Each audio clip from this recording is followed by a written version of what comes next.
কিভাবে ঝড়ের গতিতে 50 বছরের সুখী দাম্পত্য জীবন আমি অতিবাহিত করেছি আজ আর মনে করতে পারি না। ছেলেরা তাদের কর্মজীবনে সুপ্রতিষ্ঠিত, ভালোই ছিলাম আমরা দুজনে, কিন্তু হঠাৎ করে উনি চলে গেলেন। একা হয়ে গেলাম, দিশেহারা আমি।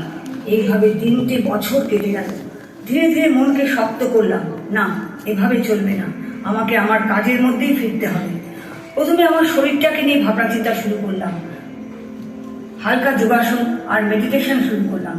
যাদের সঙ্গে আমার মেলামেশা করে আনন্দ হয় তাদের সাথে মেলামেশা শুরু করলাম। আমি খুব ছোটবেলা থেকে গান শিখেছি, কিন্তু সংসারে চালা গানটাকে এগিয়ে নিয়ে যেতে পারিনি। গানটা আবার শুরু করলাম। গুরুদেবের গান আমার ভারাক্রান্ত মনকে অনেক আরাম দিল।